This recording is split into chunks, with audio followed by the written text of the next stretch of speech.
West Denver.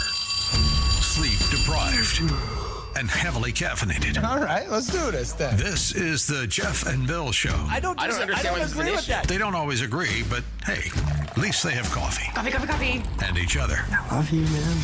God help us. I want to bless him. We need all the help we can get. Now here's Jeff Hunt and Bill Thorpe.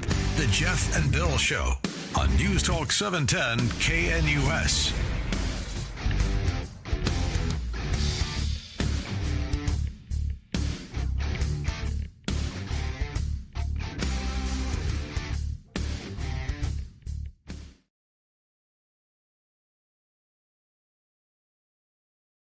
Seven a.m. in the Mile High City on this Tuesday, July 15th, 2025. Good morning, Denver, Colorado. You've tuned in to the Jeff and Bill Show, News Talk 710 KNUS. I'm your co-host, Jeff Hunt, along with Bill Thorpe, bringing you the freshest insights, hottest takes from the right, left, and center. A little bit later in this hour, we're going to be joined by Rory O'Neill, NBC News National Correspondent.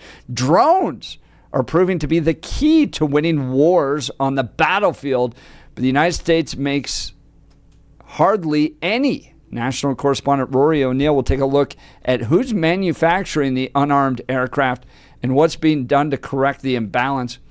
Did you ever see that movie where Morgan Freeman is the president and Gerard Butler is the Secret Service agent that protects him, and they just send like a ton of explosive drones? Yeah, I remember that. Yeah. That was one of those moments where I went, oh man. Yeah, Angel has fallen. Thank you, John Corbliss. Yes, thank you, John. Angel has fallen. That was one of those moments where I go, whoa, you could really win a war with these things because they're small and they're cheap and you just send a whole bunch of them. You just flood the scenario, the battlefield with them. Yeah, the scary thing is what you can do based on the drones and what you can do with spy technology. That's real spooky. I don't want to derail the conversation, but someday we'll have to talk about some of the stuff the Chinese are doing right now with spy tech that I read over the weekend. Scary stuff. Well, I know that they can basically use your Wi-Fi router to map out your house and listen to you. Even better. The study that I was reading had to do with, it started with microtechnology. And so they were looking at some of the microprocessors that China has been able to create in the spy realm, and they're getting smaller and smaller and smaller. And the experiments they're doing right now are on bees. Sounds weird, but drones, huh? Yeah, what they're doing is they're attaching small cameras to them, and these microprocessors allow them to steer the bees. So imagine that. You want to talk about cool. You want to talk about flying a drone over a military installation? I'm going to attack you with my bees. No, just release a few bees and let the bees fly around the military installation. What are you going to do? Yeah. How do you stop them from getting the ventilation? How do you stop them from getting inside the ventilation system? The explosions, no, but the idea is the cameras. Yeah. The cameras. What do you do? Yeah, it was scary as far as what they had the ability to do. It was kind of crazy. And again, it's not necessarily mind control, but what it is you can create electrical impulses that tell the bee to turn left, right, up, down, etc. So that's basically what it is you're just circumnavigating I find that really cool. Their nervous system. There was a video of, this was, I think, Cherry Creek school districts or maybe Aurora school districts where they used drones.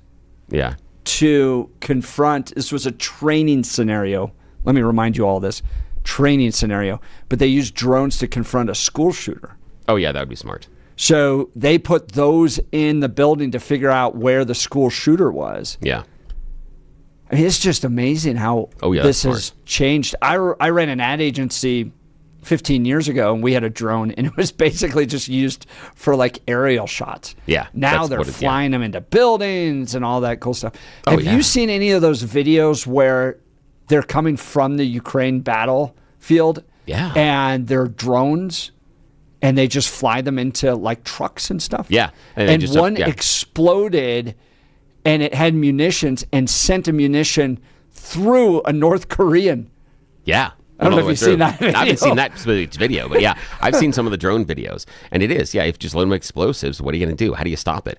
I mean, and the scary part about this, and I don't want to go back to things that happened like, in Pearl Harbor, but that makes something like Pearl Harbor infinitely more possible with a lot of explosive laden drones. Makes it really easy to do something like that. And then we talked about both Israel and Ukraine have used the drones in the hidden truck trick, where they bring in a semi and then it has a false top on it.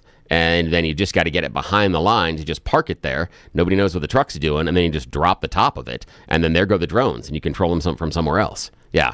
And take off. Yeah, this can get scary. Absolutely. Just coming in on this as well. Jason in Denver texted us, mosquito small spy drones exist. Oh, yeah. Yeah, I bet. Yeah, I bet. China unveils tiny spy drone that looks like a mosquito. Yeah. Oh, yeah, absolutely. I find these pretty cool. I understand the threat of them, but what was that movie with Tom Cruise? Minority Report. Oh, yeah. Where the little spiders go into the house stuff. Yep. Yeah. And then read your eyeball. Yeah, and read you. Yeah, that sounds great. That's what we need. Eyeball reading drones. That's fantastic. Look what we've done this morning. Look where we've gone.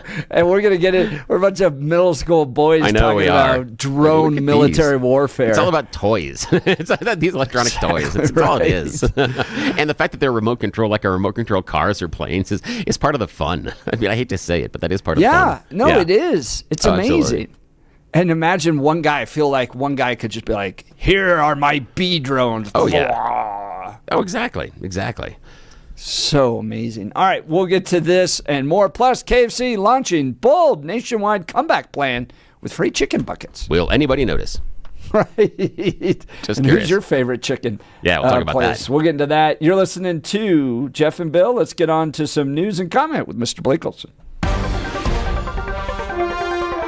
Blake Olson. Blake Olson, news and comment.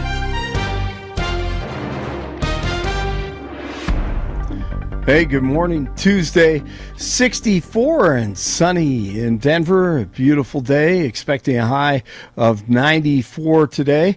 This portion of the news sponsored by Pastor Camp Heating and Air Conditioning at 303-777-1234 to learn more about special savings opportunities on Lennox equipment.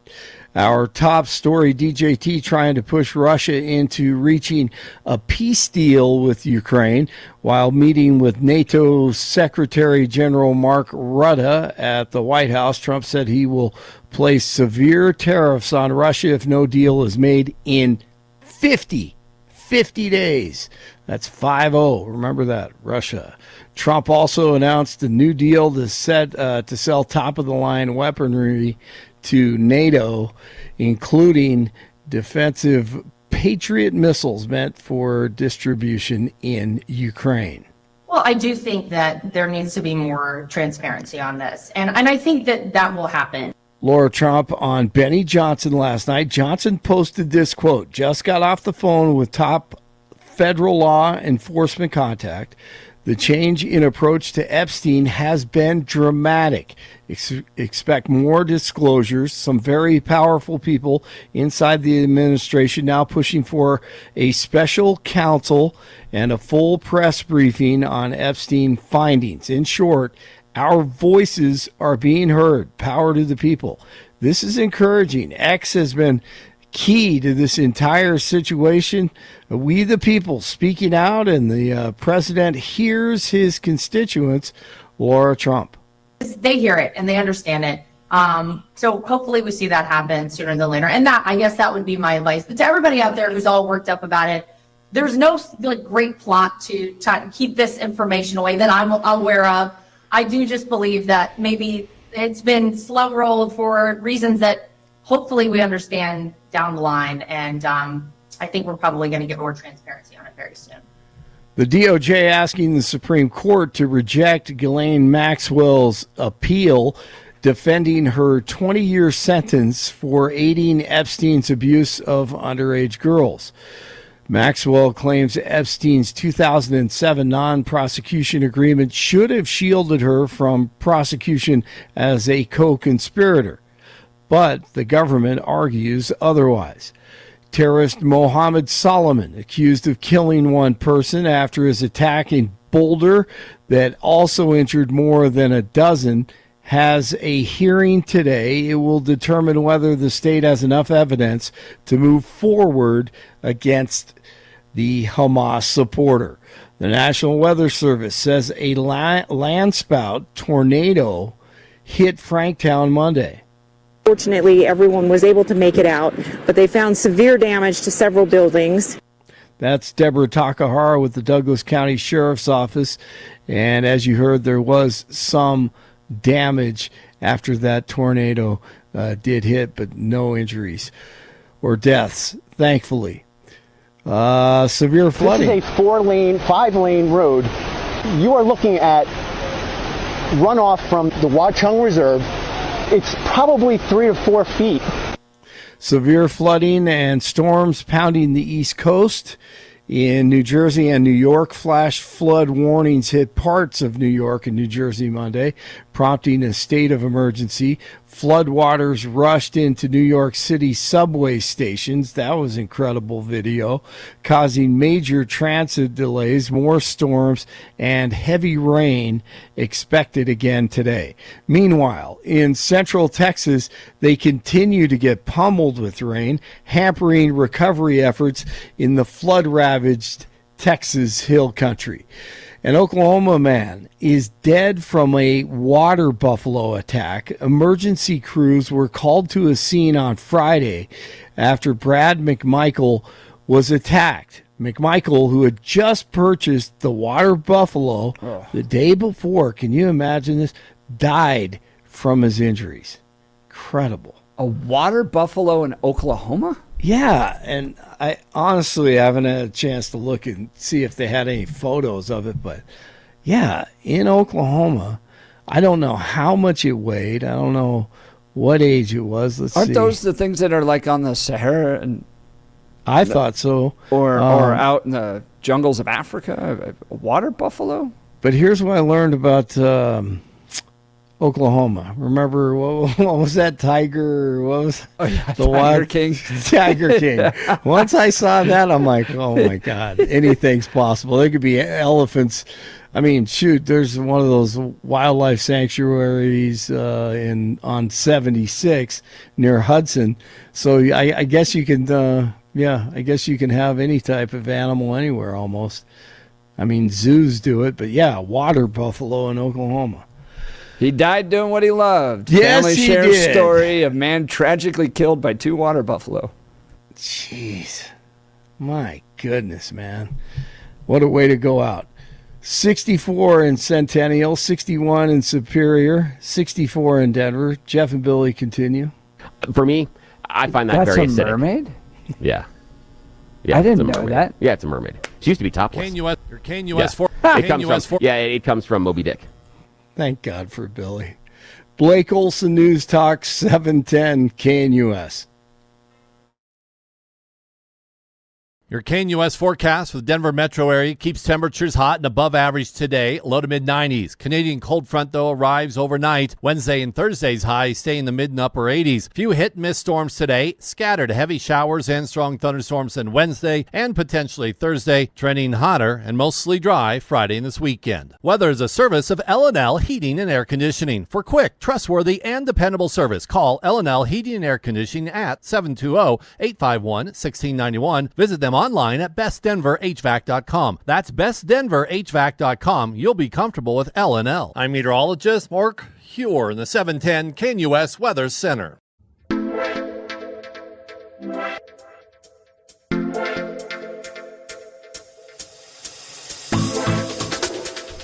Well, the 7 a.m. hour is kicked off with some Cato's Coffee. If you haven't heard of them, they're new sponsors here of the Jeff and Bill Show. Cato's Coffee, KATOSKOFFEE.com. This is a coffee company created by a man who loved his dog. And his dog's name was Cato. Steve is his name. Steve created this because he wanted to have a coffee company where proceeds go back to support animal welfare. So if you're a dog lover out there, or cat lover, you just appreciate animals, when you purchase Cato's Coffee, a portion goes back to help those animals. And I think we're in a Peruvian blend this morning, Bill. And it's providing the necessary energy because that 6 o'clock hour was spicy. Yes, it was. And I think we've got the cowboy blend that is coming up later this morning. So I'm curious about that Anything one. But with cowboy. Got to try this one because, again, the Peruvian blend for me, it's weird because I can be so visual, but the flavor sits in the middle part of my tongue, and it's very bold when it starts off, but then doesn't dominate. So it's got a nice coffee flavor forward as you start with it, but then it really dissipates quickly, finishes off very smooth, and for me, it's a lack of acidity. That's been the real surprising part that I have found with Cato's coffee so far that I'm really liking is, okay, gotta be honest, we were talking about it last hour, that the place that has the mermaid is the logo. I find their coffee to be very acidic. Now, it could just be my personal taste. I can't drink it. Yeah. I don't like it at all. I can't drink it without putting stuff in it, which is probably why they make it into milkshakes, because you try to do that stuff black, and it's like... It sits in the back of my tongue. I'm with you 100%. It tastes almost metallic at times. Yeah. I just don't like it. And so, I've always got to put stuff in it if I'm doing that thing, and I don't like going there. But this is one that finishes very smooth. There's no real bitter aftertaste. The way that this cup of coffee with their Peruvian blend from Cato's Coffee comes off is absolutely fantastic. If you're not a fan of the breakfast blends because you think it's a little bit softer and you're looking for something that really kind of has that, I'm coffee, pay attention to me. The Peruvian blend starts with that, but then finishes off a little smaller, not like the robust blends, those dark blends that kind of dominate your entire palate. This comes in the first part of the tongue, very flavor forward, sits there. It's got a wonderful taste, but it is the finish of Cato's coffee that is really selling me on it. It's the fact that it's not acidic at all. The aftertaste isn't there. How many times, you know how it is, you're doing the aftertaste and you're having I got to have another drink of coffee because I got to get rid of this aftertaste. You have the metallic in the sides of your tongue. Do you feel me? This doesn't have that. This is absolutely fantastic. This is one of the best coffees I've had. You got to try them out. Cato's if coffee's not your thing, try their delicious teas. You can also shop online for merchandise and even find something for you and your furry friend.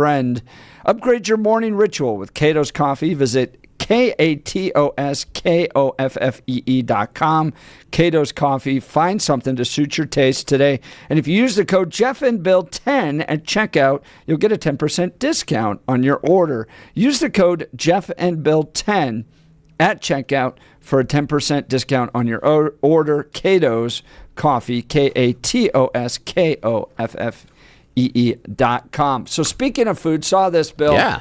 KFC launching bold nationwide comeback plan with free chicken buckets for all customers. Chain admitting it's well aware of its latest fried chicken rankings as it fights to regain market position. I love that. Free chicken. Free is my second favorite F word. I love that. Well, and you're going to need... John got that Good one. John Corvallis is laughing. You're going to need to sign up for it. KFC is looking to make a comeback. This comes from Fox Business as it rolls out an offer of free buckets of fried chicken and makes some menu additions. The fried chicken chain on Monday unveiled a limited time offer for a free bucket on us to U.S. customers that purchase $15 worth of food through its website or app. They must belong to the KFC Rewards program to get the deal. With the promotion, the Yum Brand's own chain said it was issuing a, quote, bold comeback call to fried chicken fans to try our chicken, tell us what you think, and help us co-create this comeback. The comeback effort comes after KFC said it made great strides in its operations that have helped with food taste and customer satisfaction. We're well aware of the latest fried chicken rankings. I'm fired up to launch a bold Kentucky Fried comeback and remind America exactly who we are, KFC executive Catherine Tan Gillespie said. By listening to our customers and addressing feedback, we reclaim our rightful place in the fried chicken game we started. Now, my question to you, Bill, is out of all the fried chicken options out there, which would include, Chick-fil-A and Popeyes, and then Cane's. Yep. Where would you rank KFC? Last. by a large margin, personally. Just personally. I would rank them last by a large margin, and that hurts Little Billy a lot from my childhood because I have a lot of really wonderful memories of KFC. I really like their coleslaw and their mashed potatoes and gravy. The gravy is done differently than a lot of others. It's nothing spectacular, but I have a nice warm place in my heart because it reminds me of my childhood. The chicken, however, doesn't, and I don't know if it's just because I got older or there's more options for chicken, doesn't seem to taste the same. That's for me. My question. Yeah. Like, has it changed Yeah. or have we just gotten better options and we're looking back at KFC going, I think it's other options. I think it's some of both because I don't think KFC has necessarily done anything different. But for me, the problem that I have is that KFC comes off to me as too greasy. And what I mean is underneath the fried crispiness, there's a layer of grease that sits between the outside flesh and the inside meat. And it's just slippery. And I don't like that. And I feel like when I'm biting into the KFC that I can taste that oil, that it sits there inside your mouth and it just seems slippery and I don't like it. And Popeyes doesn't do it. Cane's doesn't do it. Chick-fil-A doesn't do it either. Right. I don't know if it's how they're doing it, how they're prepping it, anything else. I think KFC is using, not KFC, but Chick-fil-A is using peanut oil. I don't know what KFC is using. So I'm not sure. I found Raising Cane's to be the best. I like Raising Cane's and I like Popeyes. Oh, do you? Okay, Yeah. I would do Chick-fil-A. I haven't really eaten at Popeyes. There's certain things, and this is the thing. It's like for me, Chick-fil-A, I love how their basic chicken sandwich is fantastic. Right. I believe that their chicken nuggets have a secret ingredient, and that is crack, because I can't stop eating them. I mean, I will hurt myself. I will eat so many chicken nuggets. It's got to be crack. I have no idea. In fact, in my house, they're called crack nuggets because you just can't stop eating them. They're wonderful. I like Raising Cane's. I like how they've seasoned the chicken. For me, Popeyes, what I like about Popeyes is they've nailed the crispy exterior. They've absolutely nailed that 110%. And it's exactly the right amount of spices, the right amount of flavor, and it also hangs on to the chicken, unlike some other brands out there where I feel like I bite into the chicken and I take the entire piece of skin off with a little tiny bit of the meat in the inside, and now I've got naked chicken the rest of the time, and I got to decide am I going to eat this big giant piece of crispy flesh. So yeah, now it sounds like some sort of like OMG, zombie. You're making me gag. Suzanne texting, do y'all eat anything except fast food? Oh yeah. And if only, Bill. Yeah. If only we had a 12-year-old boy. Oh, if only. Yes. That would speak into this conversation. If only. Because they are the target demographic, right? Yes. Right? Of Chick-fil-A, of Popeyes, of Cane's. Oh, lo and behold, live in studio, my son Steven joining me this morning. Wanted to get up, be a part of the show. That's wonderful. All right, Steve. So you've eaten. I think you've eaten Cane's. I think you've eaten Kentucky Fried Chicken and Chick-fil-A. I don't think you've eaten Popeyes. All right. Out of those four, which is your favorite? Chick-fil-A. Chick-fil-A. Why do you like Chick-fil-A better? Because it just has better chicken, I guess. There you go. All right, so Kentucky Fried Chicken, are you a big fan of? Not really. Really? So now, why? There you go. What is it? What is it you don't like it? about it? Why do you prefer the one over the other? The one just tastes better. Yeah. You don't really like eating chicken on the bone either, do you? Yeah, I think that's part of the issue. Raising Cane's, Chick-fil-A, all that. Well, if you missed the headline, KFC launching a bold nationwide comeback plan with free chicken buckets for all customers. The chain admitting it's well aware of its latest fried chicken rankings. We got Dwayne on this one too. Yeah, he's on this one. And I think part of it was also KFC did this whole thing. Hey, you want chicken? We're going to take chicken and put it with potatoes and a bunch of other crap in a bowl. Eat it, you filthy animal. Oh, and then we're going to make a sandwich, except the bread is going to be chicken. Eat it. Eat it. Eat it. Stuff it down your throat. Yeah, I think that was part of the problem, the marketing Let's issues. go to Dwayne and Divide. Good morning, Dwayne. You're on with Jeff and Bill. Morning. Yes, And good Steven. morning, And Steven's here, gentlemen. too. Oh, hi, Steve. Are you doing everything you're supposed to? Have they taken the clamps off and said it's okay to talk on the microphone? I hope so. Yes. I really do. Say hello to Dwayne. Hi, Dwayne. Oh, my goodness. I don't want to corrupt the youth. I already have one that I'm corrupting as it is. All right, chicken flavors. The reason why KFC is in the dumps is because of the fact that the young man and I went one night, and he was like, I don't want to eat a burger. I said, fine. We went to Kentucky Fried Chicken, ordered 10 tenders, and I wanted $25. Whoa. I was like, excuse me? I was 10 like, just tenders 10 for $25? Yeah, and I said, no, I don't want fries, a drink, or, a Cadillac. I just want to get 10 tenders. And the guy goes, $25, sir. And I said, throw them away. I'm not buying them at that price. So, I mean, I could go home, cut them, and make them quick enough. And the oils make a world of difference. Peanut oil is the way to go as far as doing any deep frying. And whatever happened to the cookbook you guys were talking about? I have videos. I have 3 things ready to go, before, during, prep, and after, and nothing. We're working on that one. That's been kind of set aside for a while, but we'll have to revisit that one. Yeah, We've got some we other do. stuff. Yeah, we've been focusing on That was the some other Farmers stuff behind the Bureau, scenes. right? Yeah, and we should absolutely do that one. And that. Now here's the thing, Dwayne. Why do you think that KFC is trying to charge so much for their chicken, but now also trying to reinvent it? I mean, they're charging you the other night $25 for 10 tenders, but now in order to bring you back, they'll give you an entire free bucket of chicken. Does that sound like a great deal? Why do you think they're doing that? Well, anything to get people through the door, and taste is going to be what wins people over. They do a pressurized deep fry. So it's it's kind of like a pressure cooker. So when they put it in there, it's done that way, which was unique for so long until you could sit there and buy those out on the open. But Kentucky Fried Chicken had patented that by putting it in, and then with the pressure cooker fryer aspect, that's how they got the chicken. That's why you get that nifty oily taste on the inside. So that's what causes that to go on. It's like anything else. One day you sit there and say, I've had enough, let me try something different, and you keep trying. And if you're loyal, you'll stay with it. And if you're not, you'll, sit there and try anybody else and keep trying things and all the rest. We have too many choices. I don't want to sound like Bernie Sanders, but I think we have a lot more options here on things that sometimes we go, that used to be good.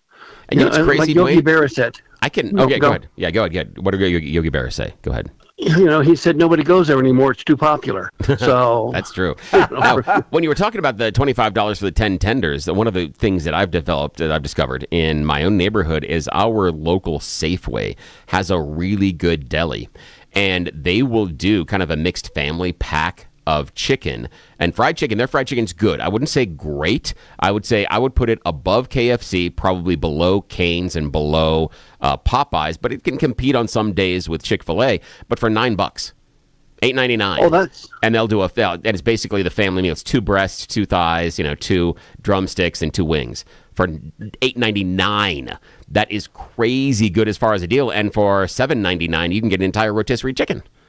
Yeah, well, so, the rotisserie chicken is the way to go because you can do so many different things with it. But the overall thing is I don't want wings and I don't want legs. I'm a thigh and breast man. It's easier to work with and everything else. Everybody insert your own joke there. Well, yeah. Well, I wasn't even going that direction, but you know me, though. Yes, I know. But I do like legs overall. I'm kind of that way. But the wings, I'm just kind of like, why? Why did you put that in there? It's like, here's some skin. Maybe you can find some meat on there, but overall, you're just wasting 8 minutes. I don't know how Wingstop stays in business. With so many options and everything else, and I agree. You spend $300 on groceries, you unload, stack it away, and you go, you know what? $10 worth of chicken sounds like a really good idea. Yeah. So I think that's what our society's coming to, is that it's more along the lines of convenience. I think you've identified one of the biggest marketing scams of all time. And again, tip of the hat to the companies that have figured it out. Those that have done the wings and made it work, because they have taken the smallest edible portion of the chicken, prepared them so that we have to buy a lot of them, and then charged us a lot of money for them. It's the sauce. I know, but talk about brilliant marketing. If you would sit in a room and go, I think if we take the smallest part of the chicken and we put sauces on it, we can charge them more, and they'll only buy the little pieces. They would say, shut up, Bill, leave, you're fired, clean out your desk. That would be the end of the meeting. That's how I would get kicked out of the meeting if I had that idea. Dwayne, divide, sure Hold appreciate on. it. Go ahead. Yeah. Real quick. McDonald's about 14 years ago bought 300 tons of chicken wings to sit there and sell during their time period. 300 tons. That caused an entire chicken futures market to absolutely go ballistic with things because they had taken every wing from Wingstop and everybody else to sit there and put it into their little boxes and everything a few years ago. If you ever think that the food supply is one of those things that's as volatile as it can be, trust me, all they have to do one day is sit there and say, oh, chicken neck is the best thing to have. And next thing you know, we'll have a shortage of chicken, necks. And I agree with you, Bill. There's something only in the McDonald's chicken nugget that makes you go, I want more. Yeah. It's like, and then they'll look at me and go, Dwayne, there's just different crayons in your box. And I know you like potato. 5309 texting in. Oh, so close, Bill and Dwayne. The secret ingredient is cracotine. It's a derivative of crack cocaine and nicotine, and it makes it so addictive. By the way, Popeyes is best when they're on their game. Chick-fil-A is the most consistent. KKPP. Yeah, that's fair. Texting That's in. Yeah, Other but the folks, nuggets have a pickle flavor to them, and that just kind of turns me off. I'm not a big fan of pickles. If I want sour, I'll call the ex-wife. And on that's the end of Dwayne from Divide. Dwayne, thank That's you so fantastic. much. Thank you, man. Jason in Denver, Dwayne is right. KFC's getting so expensive right now. A few years ago, King Soopers had Chester's chicken, which was absolutely incredible. Oh, yeah, that was Jacqueline texting in, fellas, Chester's chicken, you can't beat it. So good. Lots of text messages on this. Well, it was one of those things I just wanted to inform you. KFC launching bold nationwide comeback plan with free chicken buckets, but you got to sign up and order through their app. And remember, somebody got paid to have that executive say the line, we're going to have you co-create this comeback with us. That's stupid. Someone got paid to write that. How's your job going today? That's You're wonderful. listening to the Jeff and Bill Show. This is Denver's talk leader, News Talk 710 KNUS.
Welcome back to the Jeff and Bill Show. Drones are proving to be the key to winning wars on the battlefield, but the United States makes hardly any. National correspondent Rory O'Neill's joining us to take a look at who's manufacturing the unmanned aircraft and what is being done to correct the imbalance. Good morning, Rory. Thanks for joining the Jeff and Bill Show. Sure, good morning. Look, for a long time, the U.S. ruled the skies with our drones, the Predator, the Reaper. But those things cost tens of millions of dollars each. They can do incredible things, a lot for surveillance as well. But what we're seeing on the ground, or I guess in the air, in the conflict between Russia and Ukraine and with Iran and Israel, is that smaller, faster, cheaper drones may be more effective as wartime tools. And remember this, the Pentagon cannot buy products from Japan and then use them in our weaponry. So it's got to be homegrown, and that's where the problem is. We can build those big Predator and Reaper drones that are the size of a small plane, but the $400 one you get over at Best Buy, yeah, the Pentagon can't use those. So they're trying to find more domestic supply for the next generation of war.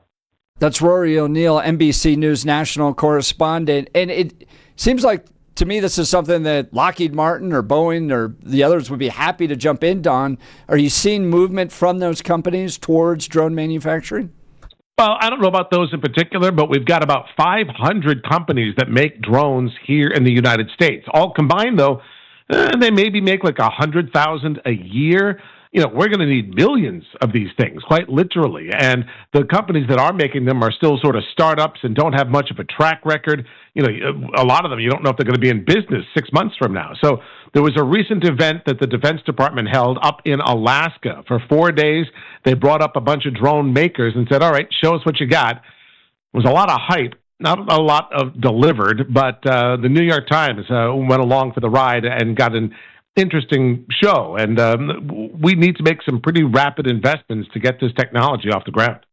Who is winning this battle for drone creation? Is China, Russia, UK, NATO? Are they all in the business? And how do we compare to some of those other countries? Well, keep in mind, there's one company out of China, DJI. They're in Shenzhen, China. They make about 70% of all commercial drones around the world, either for hobbies or industrial use or photography, even for weather research and package delivery. All come from one company, 70%, I should say. So what we're seeing in Ukraine is that they're buying those kinds of parts and those kinds of drones, and they're obviously making modifications to them to turn them into weapons. And it's done for, what, $300-400 a pop, which Ukraine can afford. And the idea is, well, launch 100 of them. If 2 get through, mission accomplished, and it still didn't cost us all that much money. And they're making incredible technical advancements in the field with these drones by Ukraine, and really they've been one of the most effective tools at keeping Russia from completing the invasion of Ukraine.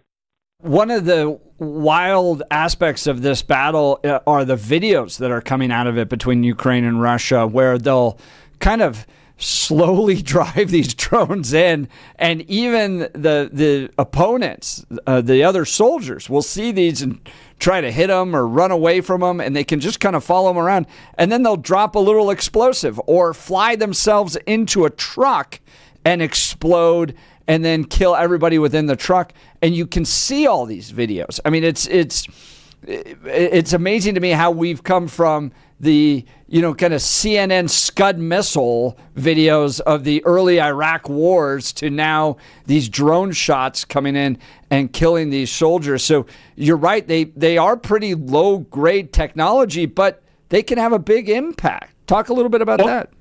Yeah, and they're great, as you mentioned, for propaganda. It really can boost morale if you see a Ukrainian drone taking out some big Russian tank.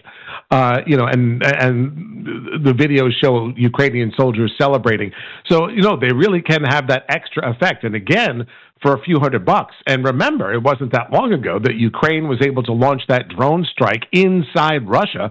Remember, they put all the drones inside those trailers and then unleashed them on like the Russian military bases, and they took out a lot of the bombers that Russia had, and they had no time to respond because these drones were taking off from a few hundred yards away and able to deliver their munitions in so quickly that Russia had no time to react. So, yeah, the warfare is changing, and the idea here behind the story from the New York Times is that right now, U.S. drone technology is not keeping up.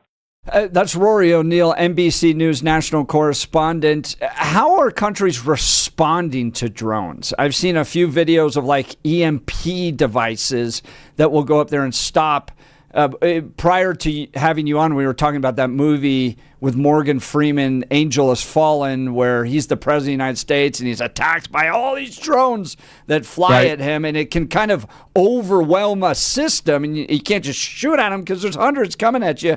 So are you seeing technology in countries respond with tech to be able to take these drones down?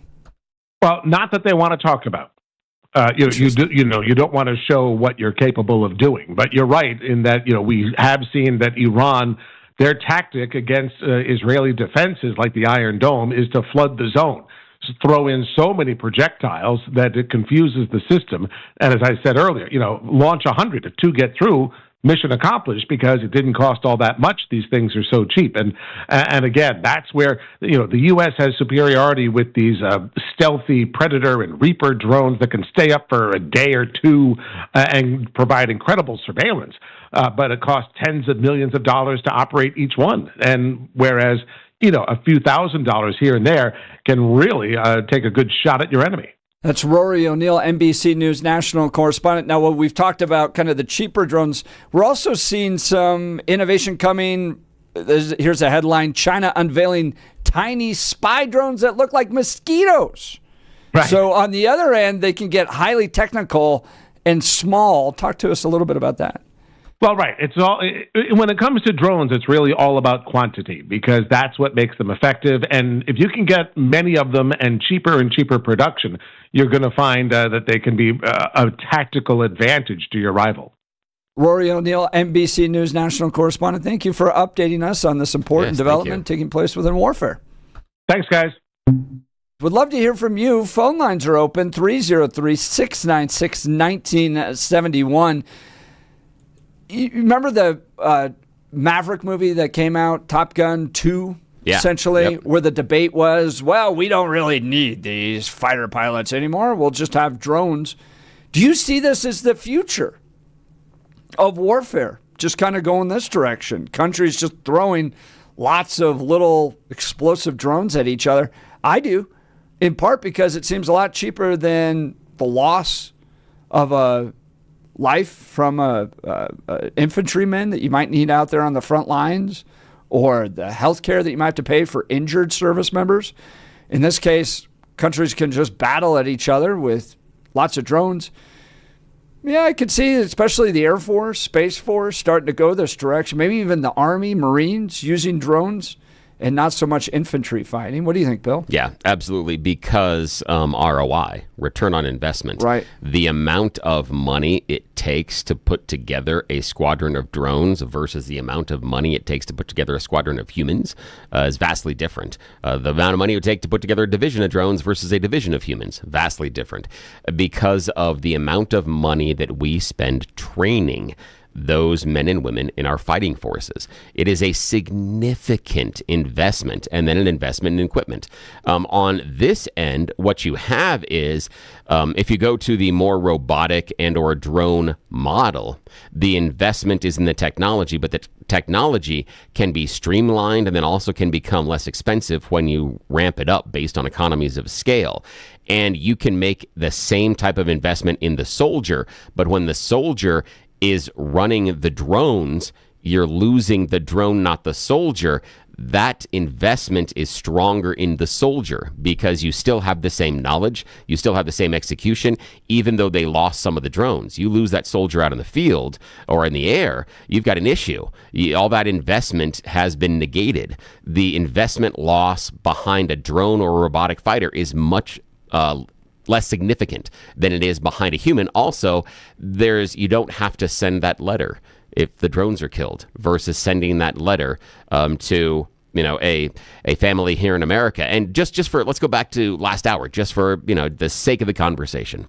What would be our listeners' impression of the idea of we are going to be sending a division of America's fighting forces, you can pick whatever branch of the military you want, to Ukraine to help them. Maybe 2 divisions, 3 divisions. You can defend what you want.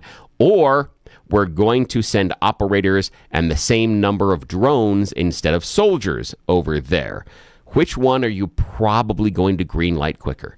You're probably going to green light the drones, simply because it means less likelihood of American blood being spilt on foreign soil. I agree That'll be with the you win. on that. That'll be the win. 7586. Drones are already in use by for-profit contractors.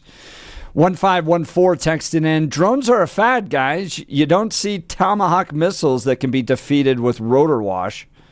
Physics will win every time on this battle.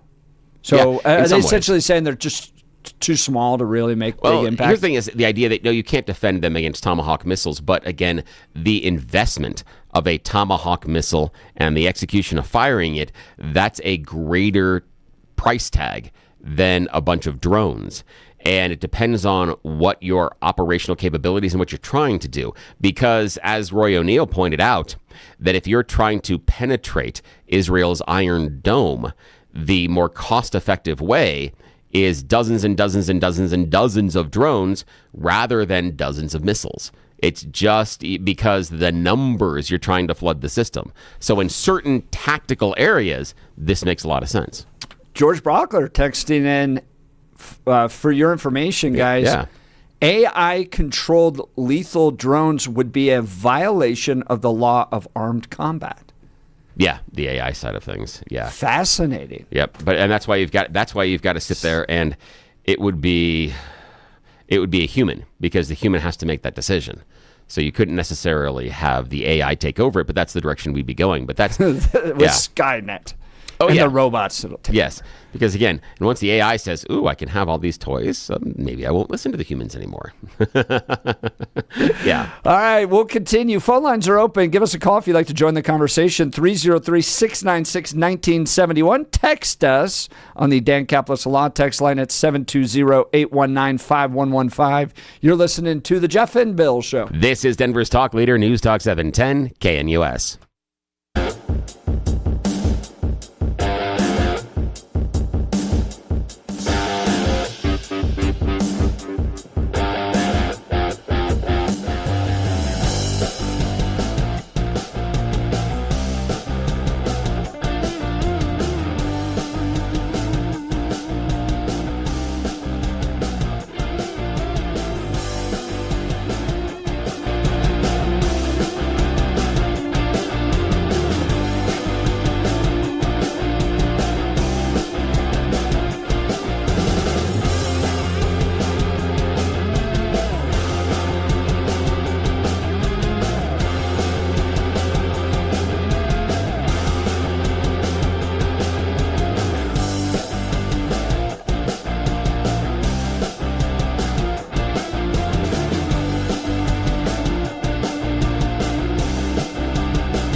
Welcome back to the Jeff and Bill Show. Bill, did you see that there's a fire train that exists?